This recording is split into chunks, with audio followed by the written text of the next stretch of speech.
ఎంఆర్పిఎస్ యొక్క హక్కులకు అభయం ఇస్తూ మందకృష్ణ గారికి అభినందనలు తెలియజేసిన ప్రధానమంత్రి గారు భారత్ మాతా కీ మోడీ గారి నాయకత్వం. ఇప్పుడే మన యొక్క అభ్యర్థి శ్రీ ఆరూరు రమేష్ గారు గౌరవ ప్రధానమంత్రి గారిని కలుస్తున్నారు. అదేవిధంగా సీతారాం నాయక్ గారు మన యొక్క మహబూబాద్ అభ్యర్థి. దయచేసి వారికి సన్మానం చేయవలసిందిగా మరి అభ్యర్థులను మరి జిల్లా అధ్యక్షులను నేను కోరుతున్నాను. పద్మ గారు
దయచేసి అందరు కూర్చోవలసిందిగా కోరుతున్నాం.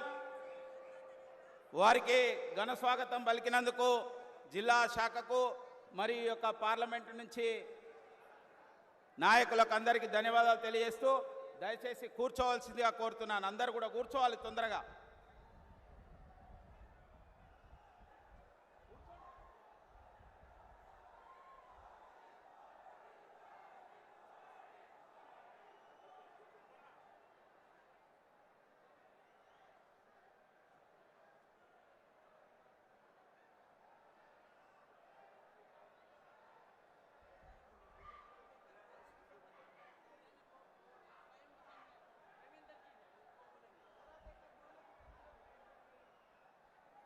దయచేసి అందరు కూడా కూర్చోవలసిందిగా కోరుతున్నాను. భారత్ మాతాకి నరేంద్ర మోడీ గారి నాయకత్వం.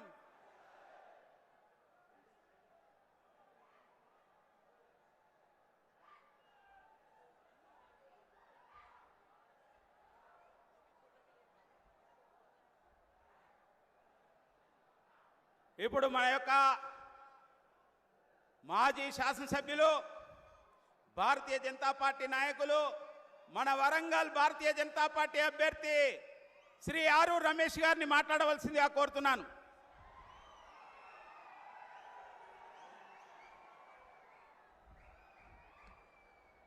ఈనాటి వరంగల్ పార్లమెంట్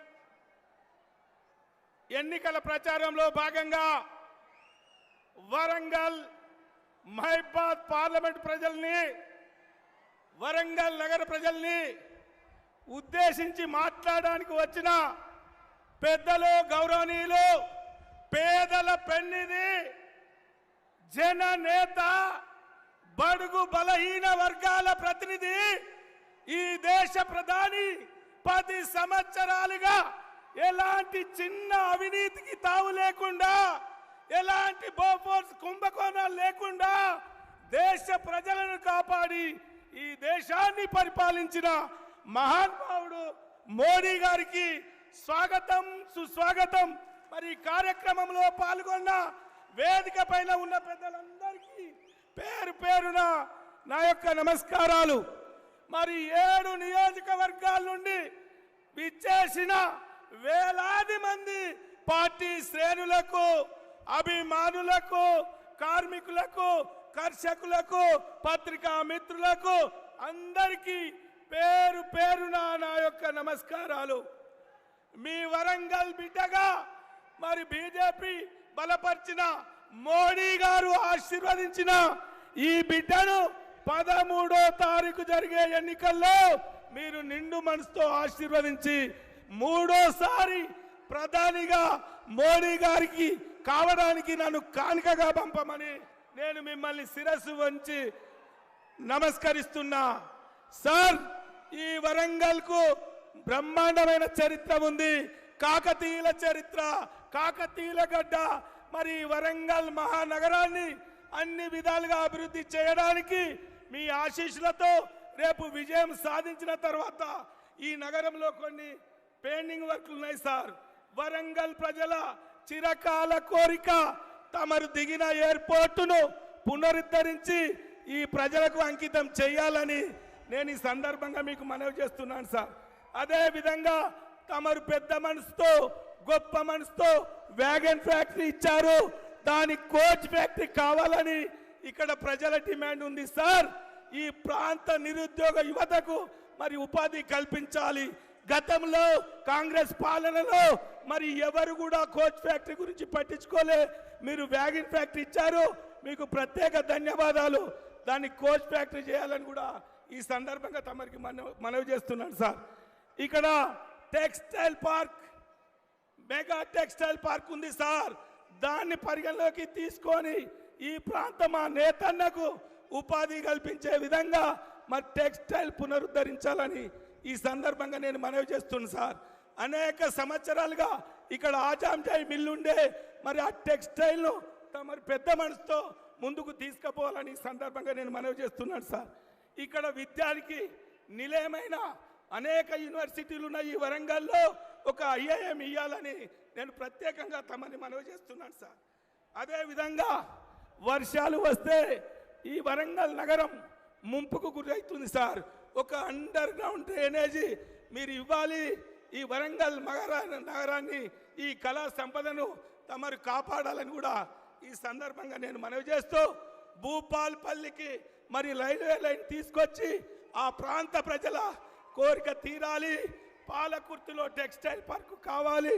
మరి వరంగల్ పార్లమెంటును అన్ని రంగాల్లో మీ ఆశీర్వాదంతో ముందుకు తీసుకుపోతాం, అభివృద్ధి చేస్తాం.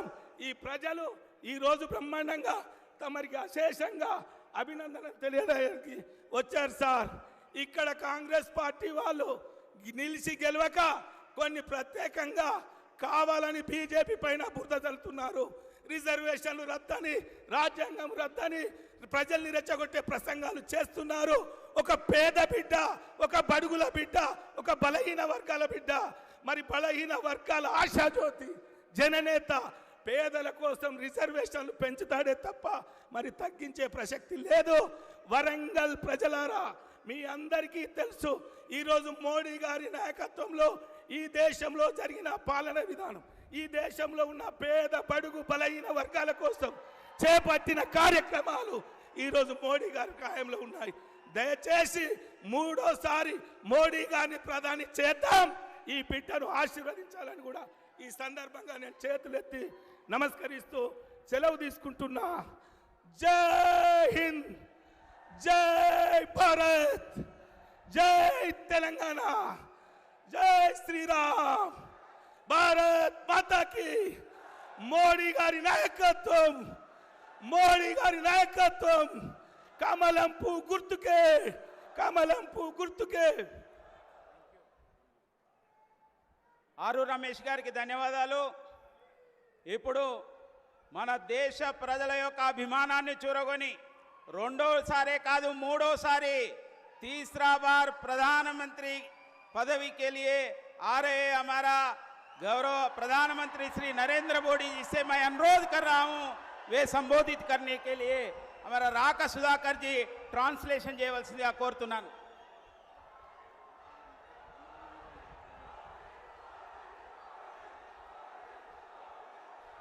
भारत माता की, भारत माता की, भारत माता की। ये इतनी प्यारी गुड़िया है, वाह। नाम क्या है इसका?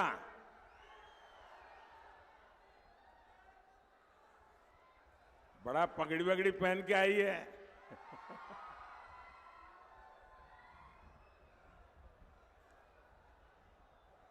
ना तेलंगाना कुटुंब सभ्युलंदरिकी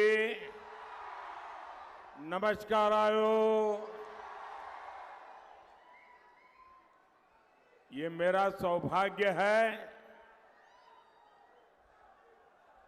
कि अहमदाबाद जो मेरी कर्मभूमि रही गुजरात में, उस अहमदाबाद नगर की जो नगर देवी है, नगर देवता है, वो भद्रकाली है।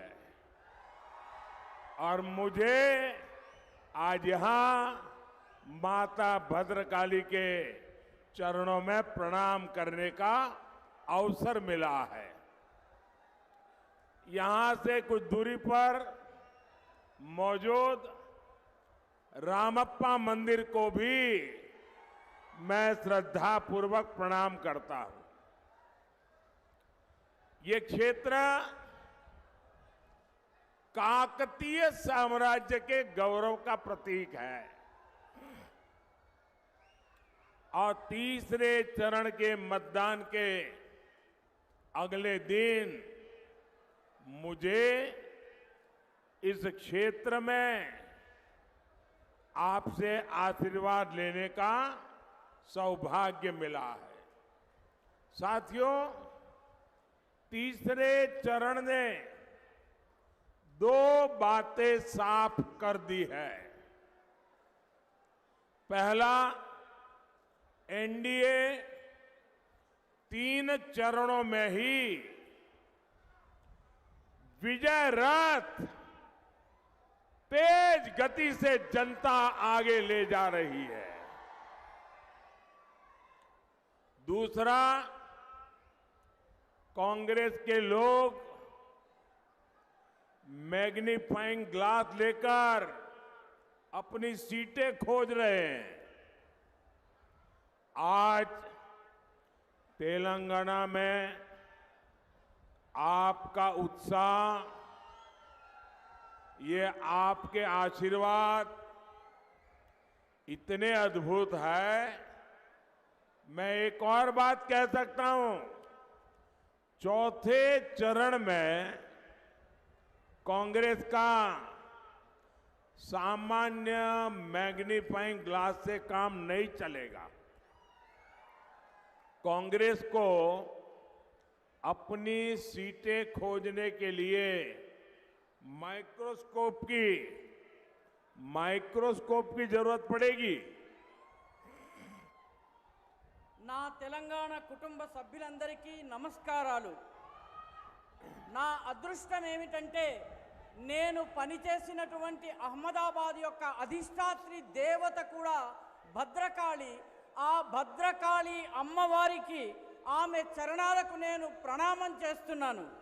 ఇక్కడి నుంచి కొంచెం దూరంలో ఉన్నటువంటి రామప్ప మందిరానికి కూడా నేను నమస్కారాలు చెబుతున్నాను।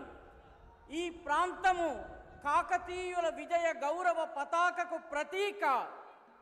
అదేవిధంగా 3వ దశ పోలింగును పూర్తి చేసుకుని నేను ఇక్కడికి వచ్చి మీ ఆశీర్వాదాన్ని తీసుకునేటటువంటి అదృష్టాన్ని పొందాను। మిత్రులారా, 3వ దశ పోలింగ్ 2 విషయాలను స్పష్టం చేసింది। మొట్టమొదటి విషయం, ఎన్డీఏ మొదటి 3 చరణాలలోనే, మొదటి 3 దశల్లోనే విజయ రథము అత్యంత వేగవంతంగా ప్రయాణం చేస్తున్నది। రెండవ విషయం, కాంగ్రెస్ తన సీట్లు ఎక్కడెక్కడ గెలుస్తుందా అని భూతద్దం పెట్టి చూసేటటువంటి పరిస్థితి వచ్చింది। నేడు తెలంగాణలో మీ ఉత్సాహము, మీ ఆశీర్వాదము చాలా అద్భుతంగా ఉంది। నేను మరొక్క మాట చెప్పదలుచుకున్నాను। 4వ చరణం పూర్తయ్యేసరికి కాంగ్రెస్ తన సీట్లను భూతద్దంతో వెతికితే దొరకవు, దానికోసము మైక్రోస్కోప్ కావలసి ఉంది. साथियों, मेरे लिए और बीजेपी के लिए वारंगल हमेशा से बहुत खास रहा है। 40 साल पहले जब बीजेपी के 2 एमपी थे, उनमें से एक सांसद, एक एमपी हनुमकोंडा से ही थे। बीजेपी आपका ये आशीर्वाद इसने कभी नहीं भूल सकती। जब भी कोई मुश्किल आई है, वारंगल के लोगों ने हमेशा बीजेपी का साथ दिया है और इसलिए बीजेपी वारंगल को बीआरएस और कांग्रेस के शिकंजे से बाहर निकालने में कोई कसर बाकी नहीं छोड़ेगी। మిత్రులారా, నా దృష్టిలో వరంగల్ చాలా ముఖ్యమైనటువంటి ప్రధానమైనటువంటి చోటు. ఎందుకంటే 40 సంవత్సరాల క్రితము బీజేపీకి ఇద్దరే ఎంపీలు ఉన్నప్పుడు అందులో ఒకరు మన హనుమకొండ నుంచి మన కీర్తిశేషులు జంగారెడ్డి గారు. బీజేపీ మీ యొక్క ఈ అభిమానాన్ని, ఆశీర్వాదాన్ని, స్నేహాన్ని ఎప్పటికీ మరిచిపోలేదు. మాకు ఎప్పుడు కష్టం వచ్చినా వరంగల్ ప్రజానీకం మా వెన్నంటి నిలిచారు. అందుకే బీజేపీ వరంగల్లో బీఆర్ఎస్ కాంగ్రెస్ యొక్క ఇనప గుప్పటి నుంచి వరంగల్ని బయటకు తీసేందుకు సర్వ ప్రయత్నాలను చేయబోతోంది. साथियों, आज आप सबके सामने विकसित भारत, विकसित तेलंगाना का सपना है।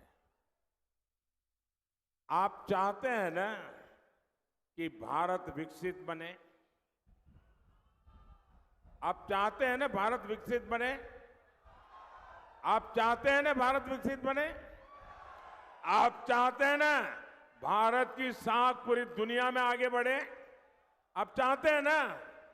आप चाहते हैं ना कि आपके बच्चों का भविष्य उज्जवल हो? आप चाहते हैं आपके बच्चों का भविष्य उज्जवल हो? आजकल आप देख रहे हैं विश्व किस हालात से गुजर रहा है। दुनिया में हर और अस्थिरता है, अशांति है, संकट है। ऐसे में क्या देश की कमान गलत हाथों में दी जा सकती है? इसलिए ही देश कह रहा है, फिर एक बार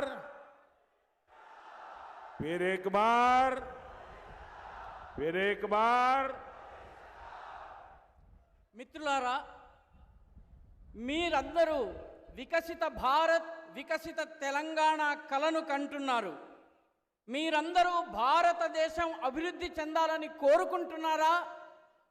మీరు భారతదేశం యొక్క ప్రతిష్ట ప్రపంచమంతా వ్యాప్తం కావాలని కోరుకుంటున్నారా? అదేవిధంగా మీ పిల్లల భవిష్యత్తు ఉజ్వలంగా ఉండాలని మీరు కోరుకుంటున్నారా? ఈ రోజుల్లో ప్రస్తుత పరిస్థితుల్లో మీరు చూస్తున్నారు ప్రపంచం ఎలాంటి పరిస్థితుల్లోంచి వెళ్తోందో. ప్రపంచమంతటా అస్థిరత, అశాంతి, భయాందోళనలు, విపత్తులు ఉన్నాయి. ఇలాంటి పరిస్థితుల్లో దేశం యొక్క కార్యభారము, దేశం యొక్క పూర్తి శక్తి తప్పుడు చేతుల్లోకి వెళ్ళకూడదు. అందుకే దేశం ఏమంటోందంటే అబ్ కీ బార్ మోదీ సర్కార్ అంటోంది. साथियों, 10 साल पहले की कांग्रेस की केंद्र सरकार कोई उसके पापों को भूल नहीं सकता। हर कुछ दिन में हजारों करोड़ रुपए का नया घोटाला सामने आ जाता था। देश के बड़े बड़े शहरों में सीरियल बम ब्लास्ट होते थे। जहां कांग्रेस आई वहां प्रॉब्लम लाई। देश यही देख रहा था।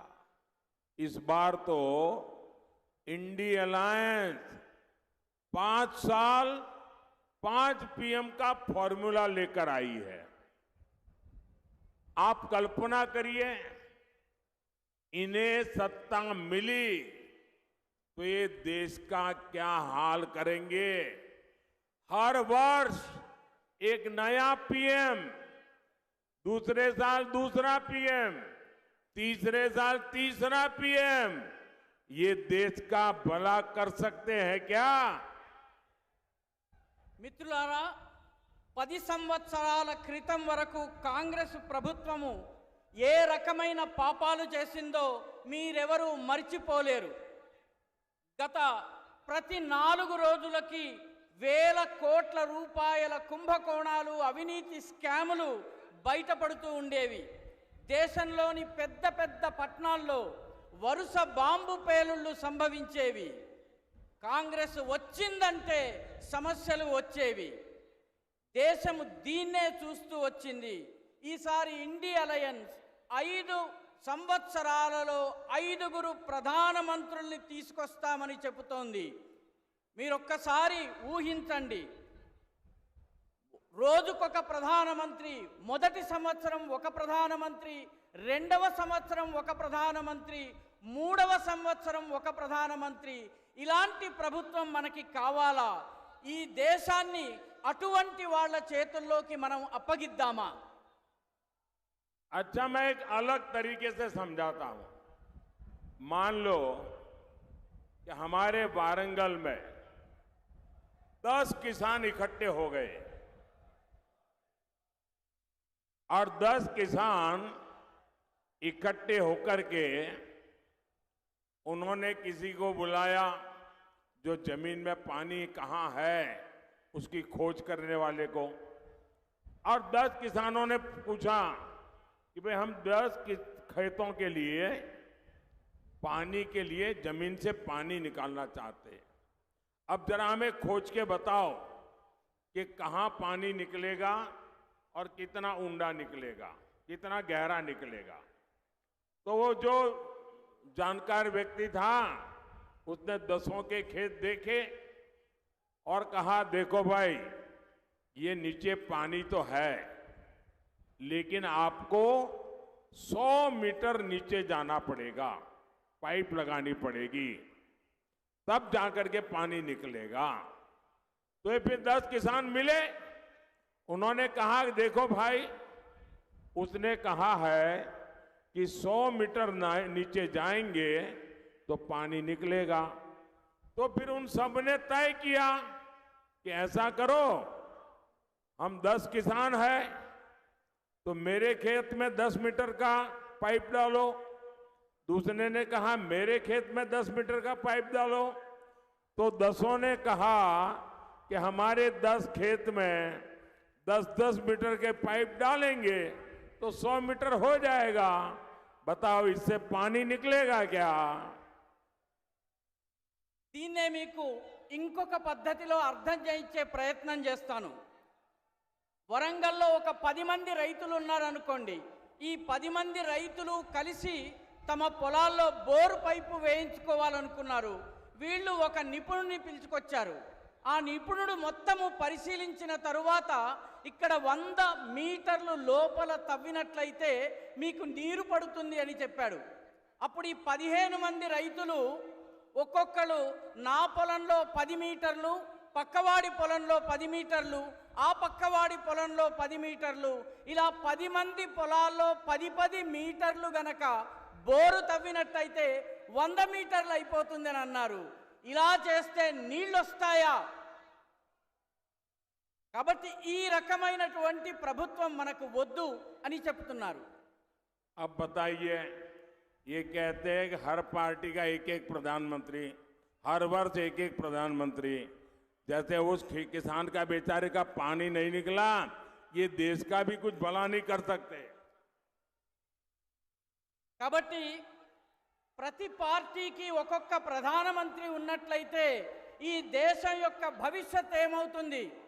ఏ రకంగానైతే ప్రతి పొలంలోనూ 10 మీటర్లు బోరు పంపు వేస్తే నీళ్లు రావో, అదే రకంగా ఒక్కొక్క పార్టీకి ఒక్కొక్క ప్రధానమంత్రి, ఒక్కొక్క ఏడాదికి ఒక్కొక్క ప్రధానమంత్రి ఉంటే ఈ దేశం బాగుపడుతుందా? साथियों, कांग्रेस झूठ की कितनी बड़ी मास्टर है, तेलंगाना से बेहतर कौन जानेगा। मैं आपसे पूछता हूं, कांग्रेस ने अपनी सबसे बड़ी नेता के जन्मदिन से पहले किसानों का कर्ज माफ करने का वादा किया था। इन्होंने झूठ बोला कि नहीं बोला? अब ये लोग 15 अगस्त तक अपने वादे टाल रहे हैं, क्या कि लोकसभा का चुनाव खत्म हो जाए फिर वो हाथ ऊपर कर दे। क्या ये आपसे धोखा नहीं है? आपकी भावनाओं का अपमान नहीं है?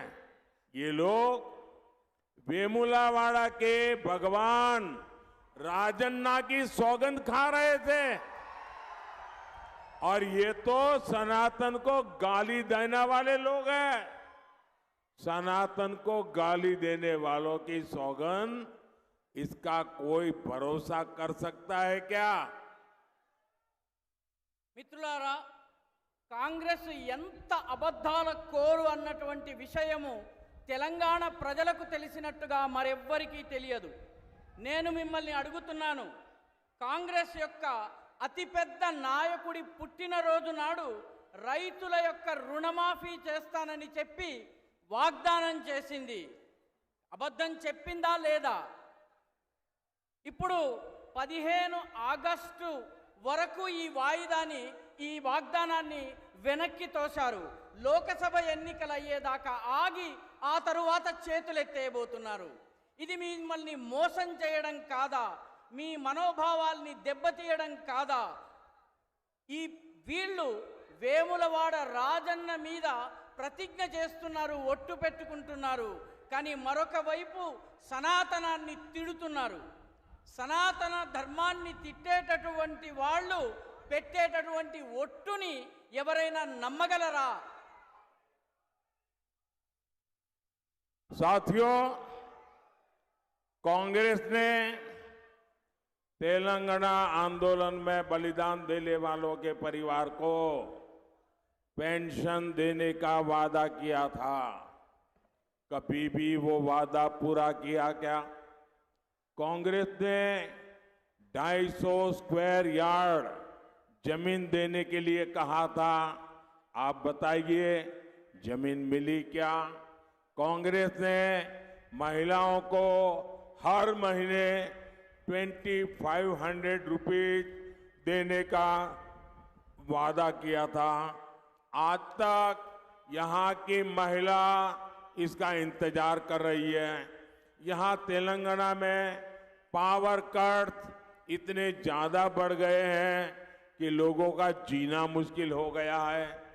ऐसी विश्वासघाती कांग्रेस क्या आपका भला कर सकती है? మిత్రులారా, కాంగ్రెస్ పార్టీ తెలంగాణ కోసం బలిదానం చేసిన వాళ్ళ కుటుంబ సభ్యులకి పెన్షన్ ఇస్తానని వాగ్దానం చేసింది. ఆ వాగ్దానం పూర్తయిందా? అదేవిధంగా కాంగ్రెస్ 250 గజాల భూమిని ఇస్తానని చెప్పి కూడా, స్థలాన్ని ఇస్తానని చెప్పి కూడా వాగ్దానం చేసింది. ఆ భూమి లభించిందా? కాంగ్రెస్ మహిళలకు నెలకు 2500 రూపాయలు ఇస్తానని వాగ్దానం చేసింది. ఇప్పటికీ మహిళలు ఆ 2,500 రూపాయల కోసం ఎదురు చూస్తున్నారు. ఇక్కడ తెలంగాణలో విద్యుత్ కోతలు, పవర్ కట్స్ ఎంతగా పెరిగిపోయినాయంటే ప్రజలకు ఈ గంట గడవడం కష్టమైపోతోంది. ఇటువంటి నమ్మక ద్రోహి అయిన కాంగ్రెస్ మీకు ఎలాంటి మేలు చేయగలదు? ఒక్కసారి ఆలోచించండి. साथियों, जब से कांग्रेस आई है तेलंगाना का विकास ठप पड़ा है, सरकार का खजाना खाली हो गया है। जरा बताइए ये पैसा कहां जा रहा है? तेलंगाना की जनता का पैसा डबल आर टैक्स के नाम पर लूटा जा रहा है। और यहां चर्चा है कि डबल आर टैक्स में एक हिस्सा पहले आर के लिए हैदराबाद जाता है, दूसरा हिस्सा दूसरे आर के लिए दिल्ली भेजा जाता है। మిత్రులారా, కాంగ్రెస్ ప్రభుత్వం అధికారంలోకి వచ్చినప్పటి నుంచి అభివృద్ధి పూర్తిగా ఆగిపోయింది. ప్రభుత్వం యొక్క ఖజానా పూర్తిగా ఖాళీ అయిపోయింది. మీరు చెప్పండి, ఈ డబ్బులన్నీ ఏమవుతున్నాయి? ఇక్కడ తెలంగాణలో చర్చ ఏమిటంటే డబల్ ఆర్ ట్యాక్స్ అనే పేరిట ప్రజలని దోపిడీ చేయడం జరుగుతోంది. ఈ డబల్ ఆర్ ట్యాక్స్లోని మొదటి ఆర్ కోసము ఒక భాగం హైదరాబాద్కు వెళితే రెండవ ఆర్ కోసము ఢిల్లీకి వెళ్తోంది. कांग्रेस हो या इंडी अलायंस, ये जहां सत्ता में आए वो राज्य उनका एटीएम बन गया। अभी झारखंड से नोटों के पहाड़ निकले हैं, आपने देखा है ना। इसके पहले कांग्रेस के एक सांसद के यहां 300 करोड़ कैश निकला था, और जब मोदी इनके ब्लैक मनी, इनके करप्शन पर कार्रवाई करता है तो ये मोदी को गाली देते हैं।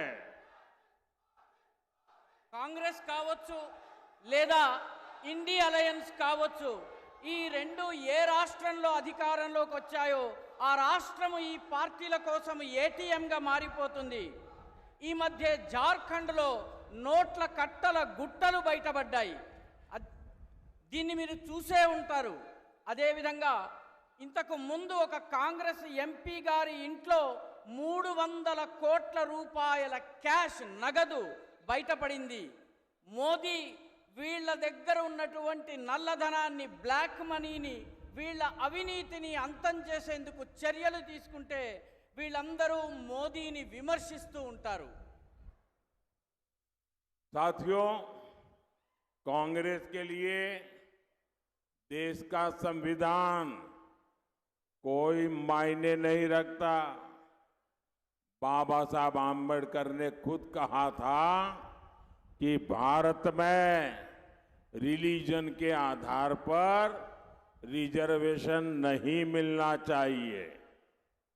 लेकिन कांग्रेस ने कर्नाटका में बीसी आरक्षण काटकर मुस्लिमों को दे दिया है।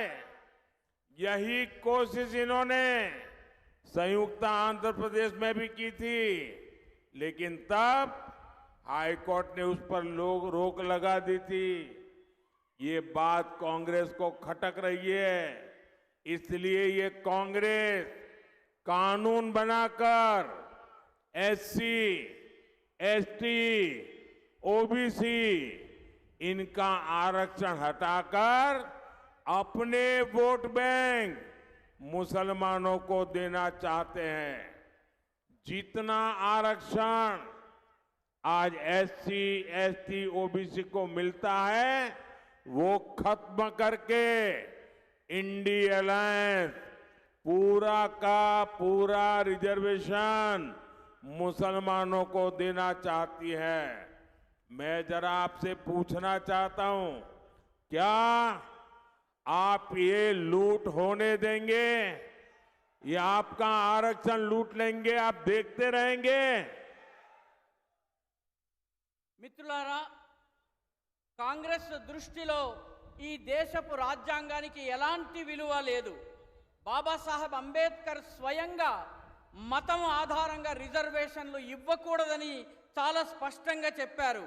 కానీ కాంగ్రెస్ కర్ణాటకలో వెనకబడిన తరగతులు అంటే బీసీల రిజర్వేషన్ను కత్తిరించి ముస్లింలకు ఇచ్చింది. ఇదే ప్రయత్నము అవిభక్త ఆంధ్రప్రదేశ్లో కూడా చేయడం జరిగింది.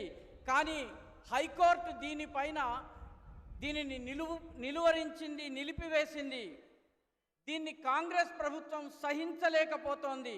అందుకే చట్టాన్ని చేసైనా సరే షెడ్యూల్డ్ కులాలు, షెడ్యూల్డ్ తరగతులు, ఓబీసీలకు సంబంధించిన రిజర్వేషన్ను తొలగించి తమ ఓట్ బ్యాంక్ అయినటువంటి ముస్లింలకు ఇవ్వాలని అనుకుంటోంది. ఎంత రిజర్వేషన్ అయితే ఎస్సీ, ఎస్టీ, ఓబీసీలకు లభిస్తుందో దానిని పూర్తిగా నిలుపు చేయాలని చెప్పి ఇండి అలయన్స్ మొత్తము దేశంలో ఉన్నటువంటి రిజర్వేషన్ అంతా కూడాను ముస్లిములకు ఇవ్వాలని ప్రయత్నిస్తున్నది. మీరు ఇలా జరగనిస్తారా? రిజర్వేషన్లను తొలగించటాన్ని మీరు అంగీకరిస్తారా? ये कांग्रेस वालों को पहचानो। ये एससी, एसटी, बीसी उसका आरक्षण मुसलमान को देने को तो तैयार है, लेकिन मेरा माड़ीगा समाज वो अपने अधिकारों की लड़ाई लड़ रहा है, उसको न्याय देने को तैयार नहीं। मेरा छोटा भाई कृष्णा आज यहां मौजूद है और माड़ीगा समाज के अन्याय को दूर करने के लिए ये मोदी ने वादा किया है, असेंबली में किया था। मैं भूल नहीं जाऊंगा, मैं इसे पूरा करके रहूंगा।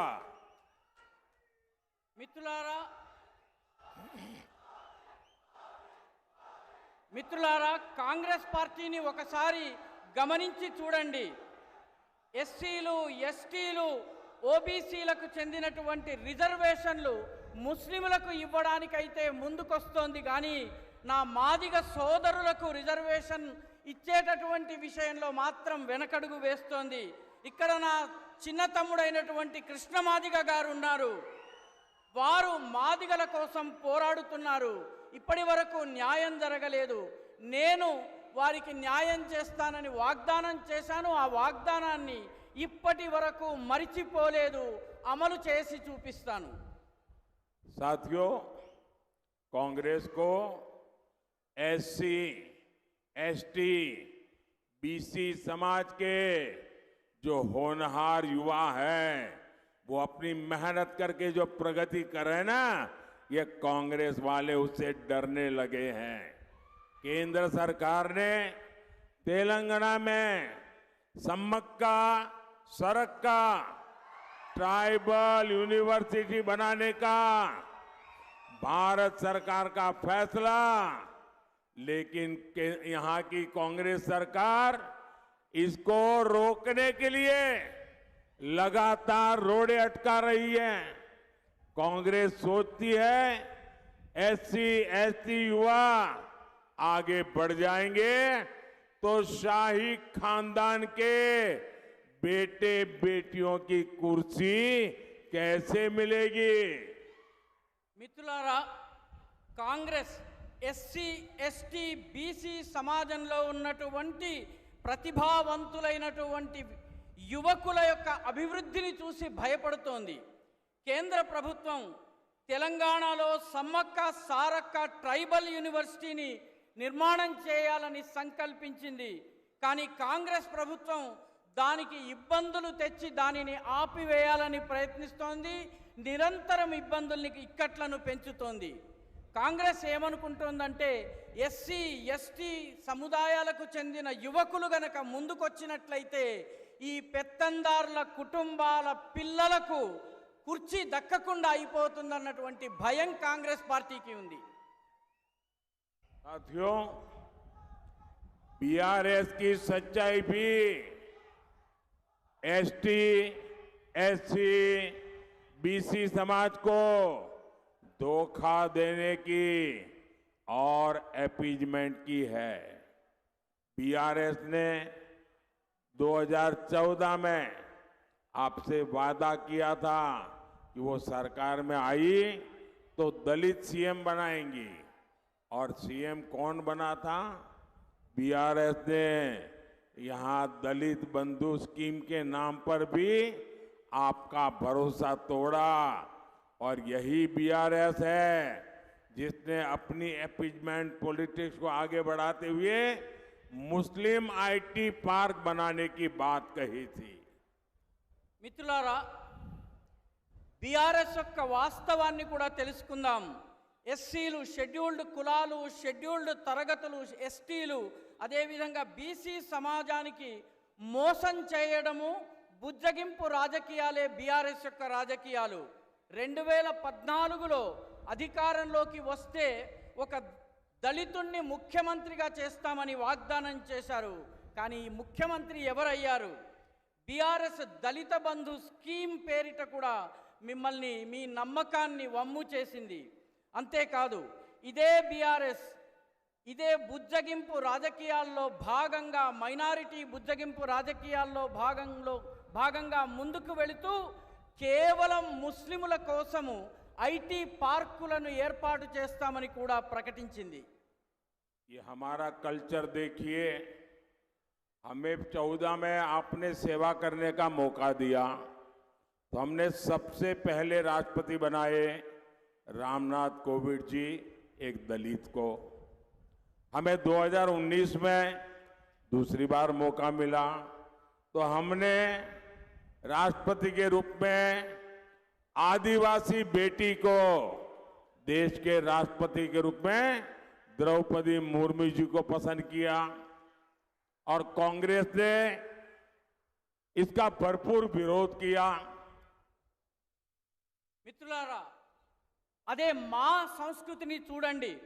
2014లో మేము తొలిసారి అధికారంలోకి రాగానే 2014లో రామ్నాథ్ కోవింద్ ఒక దళిత సమాజానికి చెందినటువంటి నేతను ఈ దేశపు రాష్ట్రపతిగా చేశాము. 2019లో ఆదివాసీ సముదాయానికి చెందినటువంటి ద్రౌపది ముర్ము గారిని దేశపు రాష్ట్రపతిగా చేశాము. కాంగ్రెస్ ఈ రెండిటిని వ్యతిరేకించింది. साथियों, मैं बहुत सोच रहा था कि द्रौपदी जी, जिनकी बहुत अच्छी प्रतिष्ठा है, आदिवासी समाज की एक प्रतिष्ठित बेटी है, उसको हम राष्ट्रपति बना रहे हैं, तो कांग्रेस उनको हराने के लिए इतनी मेहनत क्यों कर रही है? कांग्रेस आदिवासियों को नाराज क्यों कर रही है? मैं सोचता रहता था, लेकिन मुझे समझ नहीं आता था। मुझे लगता है ठीक है, ये शाहजादे का दिमाग ऐसा है तो शायद वो द्रौपदी जी का विरोध कर रहा है, उनको चुनाव में हराने के लिए निकल पड़ा है। लेकिन मुझे आज पता चला कि ये कांग्रेस पार्टी द्रौपदी मुर्मू, जो एक आदिवासी बेटी थी, उसको हराने के लिए क्यों मैदान में उतरे थे। आज मुझे पता चला कि अमेरिका में ये शहजादे के एक अंकल रहते हैं। ये शहजादे के अंकल, वो उनको फिलोसोफर एंड गाइड है। और जैसे क्रिकेट में आजकल थर्ड एम्पायर होता है ना, कोई कंफ्यूजन हो तो थर्ड एम्पायर को पूछते हैं, और वैसे ही ये शहजादे, ये थर्ड प्लेयर को कंफ्यूजन होते हैं तो सलाह लेते हैं। ये शहजादे के फिलोसोफर एंड गाइड अंकल ने बड़ा रहस्य खोला है। उसने कहा है कि जिनका चमड़ी का रंग काला होता है ये सब अफ्रीका के हैं। मतलब आप सबको, मेरे देश के अनेक लोगों को चमड़ी के रंग के आधार पर उन्होंने इतनी बड़ी गाली दे दी। तब जाकर के मुझे समझ आया कि चमड़ी का रंग देख करके उन्होंने मान लिया कि द्रौपदी मुर्मू भी अफ्रीकन है और इसलिए उनकी चमड़ी का रंग काला है तो उनको हराना चाहिए। ये सोच आज पहली बार मुझे तो पता चला कि ये दिमाग कहां काम कर रहा है इनका, ये देश को कहां ले जाएंगे। अरे चमड़ी का रंग कोई भी हो, हम तो श्री कृष्ण की पूजा करने वाले लोग हैं, जिसकी चमड़ी का रंग यहां हम सब जैसा रंग था। మిత్రులారా, నేను చాలా ఆలోచించాను. ద్రౌపది ముర్ము గారిని ఇంత సుప్రతిష్ఠితమైనటువంటి ఆదివాసీ సముదాయానికి చెందినటువంటి ద్రౌపది ముర్ము గారిని కాంగ్రెస్ పార్టీ ఇంత తీవ్రంగా ఎందుకు వ్యతిరేకించింది? మొత్తము ఆదివాసీ సముదాయపు వ్యతిరేకత వచ్చినా కూడా లెక్క చేయకుండా ఆమెను ఎందుకు వ్యతిరేకించింది అన్నది ఎంత ఆలోచించినా అర్థం కాలేదు. చివరికి నాకు ఇప్పుడు అర్థమవుతున్నది ఏమిటంటే, ద్రౌపది ముర్ము గారి చర్మపు రంగు నలుపు. ఇక్కడ ఉన్నటువంటి రాజకుమారుడికి అమెరికాలో ఒక ఫ్రెండ్, ఫిలాసఫరు, గైడ్ అంటే మిత్రుడు, సఖుడు, మార్గదర్శి ఉన్నారు. ఆయన ఈ అంకుల్ ఎవరైతే అమెరికాలో ఉన్నారో ఆయన ఈ మధ్య ఒక మాట చెప్పారు. చర్మము రంగు నల్లగా ఉన్న వాళ్ళందరూ ఆఫ్రికన్లు అని చెప్పారు.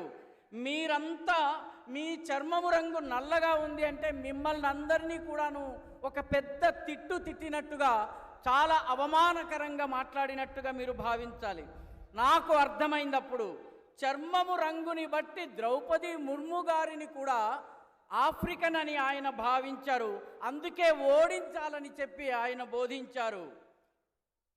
మెదడు ఎక్కడిది, ఆలోచన ఎక్కడిది అన్నది మనం అర్థం చేసుకోవాలి. చర్మపు రంగు నల్లగా ఈ దేశంలో చాలా మందికి ఉంటుంది. భగవాన్ శ్రీకృష్ణుడి చర్మపు రంగు కూడా నీలం రంగులో, నల్ల రంగులో, మనందరి రంగులో ఉంటుందని గమనించాలి. साथियों, मैं एक गंभीर सवाल आज आपको पूछना चाहता हूं. मैं पहले चाहूंगा कि तेलुगु में उसका अनुवाद हो ताकि मेरा सवाल मैं सही तरीके से आपको पूछ सकूं. మిత్రులారా, నేను ఇప్పుడు ఒక ముఖ్యమైన ప్రశ్న మిమ్మల్ని అడగబోతున్నాను. దీన్ని తెలుగులో నేను వివరిస్తాను. ఆ తరువాత మీరు దీనికి జవాబు ఇవ్వవలసి ఉంటుంది. साथियों, मेरा सवाल है और आप तेलुगु में बोलने के बाद मुझे जवाब देना. क्या हमारे देश में ये शहजादे, मैं बहुत गुस्से में हूं आज दोस्तों, मुझे कोई गाली दे मुझे गुस्सा नहीं आता है, मैं सहन कर लेता हूं, लेकिन आज शहजादे के फिलोसोफर ने इतनी बड़ी गाली दी है जिसने में गुस्सा भर दिया है. कोई मुझे बताइए, क्या मेरे देश में चमड़ी के रंग के आधार पर लोगों की योग्यता तय होगी? क्या चमड़ी के रंग का खेल शहजादे को किसने इजाजत दी है? संविधान सर पे लेकर के नाचने वाले लोग चमड़ी के रंग के आधार पर मेरे देशवासियों का अपमान कर रहे हैं. మిత్రులారా, ప్రశ్నను తెలుగులో వివరిస్తాను. మన దేశంలో కూడా ఈ రాకుమారుడు ఎవరైతే ఉన్నారో ఈ పెత్తందారుల పెద్ద కుమారుడు ఎవరైతే ఉన్నారో ఆయన మీద నాకు చాలా కోపం వస్తుంది. నన్ను తిడితే నాకు కోపం రాదు, కానీ నా దేశంలో ఉన్నటువంటి అనేక మంది ప్రజలను, ఇక్కడ ఉన్నటువంటి వాళ్ళ చర్మం రంగుని పట్టి ఈ దేశపు రాకుమారుడి ఫిలాసఫర్ వారి యొక్క మార్గదర్శకుడు లండన్లో కూర్చుని అమెరికాలో కూర్చుని తిట్టడము నాకు కోపం తెప్పిస్తోంది. మీరు చెప్పండి, ఈ దేశంలో చర్మపు రంగుని పట్టి యోగ్యతను నిర్ధారిస్తారా? జవాబివ్వండి. ఈ దేశంలో రాజ్యాంగాన్ని తమ నెత్తిన పెట్టుకుని తిరిగేటటువంటి వాళ్ళు చర్మం ఆధారంగా వ్యక్తుల గొప్ప హెచ్చు తగ్గులని నిర్ధారించడం సబబా? జవాబివ్వండి. शहजादे, आपको जवाब देना पड़ेगा। चमड़ी के रंग के आधार पर मेरे देशवासियों का अपमान मेरा देश सहन नहीं करेगा और मोदी तो कतई नहीं करेगा। మిత్రులారా, మీరు జవాబు చెప్పాలి. చర్మం రంగు ఆధారంగా ఈ దేశంలో వ్యక్తులను అవమానపరచటము ఈ దేశంలో సాధ్యం కాదన్నటువంటి విషయాన్ని మీరు జవాబు రూపంలో చెప్పాలి. ఈ దేశం యొక్క ప్రతిష్టను భగ్నం చేసేటటువంటి ప్రయత్నాన్ని మోదీ సహించరు. ఈ విషయాన్ని కూడా మీరు అర్థం చేసుకుని కరతాళ ధ్వనుల ద్వారా మీరు చెప్పండి. साथियों, कांग्रेस के कुशासन की कीमत तेलंगाना के किसानों ने भी चुकाई है। बीआरएस ने कालेश्वरम घोटाला किया था। कांग्रेस बीआरएस को बचाने में लगी है। कालेश्वरम प्रोजेक्ट पर इसका लूट का नुकसान हमारे किसानों को हो रहा है। మిత్రులారా, కాంగ్రెస్ ప్రభుత్వం యొక్క దుశ్శాసన పర్వం యొక్క ఖరీదు మూల్యాన్ని తెలంగాణ యొక్క రైతులు చెల్లించాల్సి వస్తోంది. బీఆర్ఎస్ ప్రభుత్వము కాళేశ్వరం స్కామ్కి పాల్పడింది. కాంగ్రెస్ ప్రభుత్వము బీఆర్ఎస్ని కాపాడేందుకు ప్రయత్నిస్తోంది. కాళేశ్వరం ప్రాజెక్టు పేరిట జరిగినటువంటి లూటీ యొక్క నష్టాన్ని రైతులు భరించాల్సి వస్తోంది. साथियों, बीजेपी के लिए किसान हमारी टॉप प्रायोरिटी है, पहली प्राथमिकता है। हमने टर्मरिक किसानों के लिए टर्मरिक बोर्ड बनाया। हमने पैडी और कॉटन की रिकॉर्ड खरीद की। आज तेलंगाना के करीब 40 लाख किसानों को किसान सम्मान निधि मिल रही है। हमने रामागुंडम में बंद पड़ी फर्टिलाइजर की फैक्ट्री शुरू करवाई। नौजवानों को रोजगार मिला, किसानों को फर्टिलाइजर मिला। మిత్రులారా, బీజేపీకి రైతులకే బీజేపీ యొక్క పెద్దపీట. మా యొక్క ప్రాథమికత రైతాంగము, రైతు సంక్షేమం. అందుకే పసుపు రైతుల కోసము టర్మరిక్ బోర్డుని, పసుపు బోర్డుని ఏర్పాటు చేశాము. వరి ధాన్యము, పత్తి కోసము రికార్డు స్థాయిలో కొనుగోళ్లు చేశాము. తెలంగాణలోని 40 లక్షల మంది రైతులకు కిసాన్ సమ్మాన్ నిధి అందుతోంది. అదేవిధంగా రామగుండంలో మూతబడిపోయినటువంటి ఫర్టిలైజర్ ఫ్యాక్టరీని మళ్ళీ ప్రారంభించాము. దీనివల్ల యువకులకు ఉపాధి లభిస్తోంది, రైతులకు ఎరువులు లభిస్తున్నాయి. साथियों, तेलंगाना सरकार तो केंद्र के विकास कार्यों से भी परेशान है। तेलंगाना और वारंगल में हमने टेक्सटाइल पार्क बनाया है, लेकिन ये लोग टेक्सटाइल पार्क के संचालन में समस्या पैदा कर रहे हैं। उसमें भी वो RRR टैक्स की फिराक में है। మిత్రులారా, తెలంగాణ ప్రభుత్వం కేంద్ర ప్రభుత్వం చేస్తున్నటువంటి అభివృద్ధి కార్యక్రమాల పట్ల కూడాను తెలంగాణ ప్రభుత్వానికి ఇబ్బందిగా ఉంది. దీనివల్ల అది కూడా చాలా ఇబ్బంది పరేషానికి గురవుతోంది. తెలంగాణ అదేవిధంగా వరంగల్లో మేము టెక్స్టైల్ పార్కుని ఏర్పాటు చేశాము. కానీ టెక్స్టైల్ పార్కుని నడిపించే విషయంలో, నిర్వహణ విషయంలో కూడాను సమస్యలు వచ్చేలాగా ప్రయత్నిస్తున్నారు. साथियों, 13 मई को आपका वोट तेलंगाना को नुकसान पहुंचाने वालों को जवाब देगा। मेरा आपसे आग्रह है, वारंगल से श्रीमान अरूरी रमेश, महबूबाबाद से डॉक्टर सीताराम नाइक, ये हमारे दोनों साथियों को लोकसभा में भेजना है। ये लोग पार्लियामेंट में आएंगे तो मोदी की ताकत बढ़ जाएगी। और इसलिए कमल का फूल, कमल के फूल पे बटन दबाना, और आप कमल के फूल पर बटन दबाएंगे, वो वोट सीधा सीधा मोदी को जाएगा। और आपका वोट देश को विकसित बनाएगा, आपका वोट तेलंगाना को विकसित बनाएगा। और ये मोदी आप सबको इसकी गारंटी देता है। మిత్రులారా, మే 13వ తారీఖున తెలంగాణకు నష్టం చేస్తున్నటువంటి, ఇబ్బందులు కలిగిస్తున్నటువంటి వాళ్లకు జవాబు చెప్పవలసినటువంటి సమయం వచ్చింది.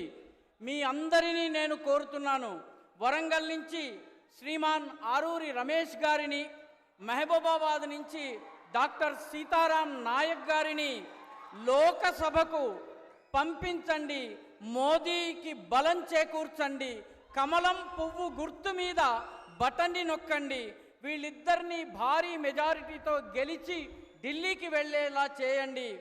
మీ ఓటు ఒక అభివృద్ధి చెందినటువంటి వికసిత భారతదేశాన్ని, అదేవిధంగా వికసిత తెలంగాణను చేస్తుందని మోదీ యొక్క గ్యారంటీగా నేను మీకు మాటిస్తున్నాను.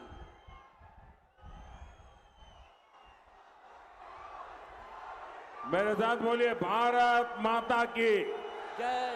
भारत माता की। बहुत बहुत धन्यवाद।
వందన సమర్పణ చేయవలసిందిగా పార్లమెంట్ జాయింట్ కన్వీనర్ అల్లం రాజు గారిని కోరుతున్నారు.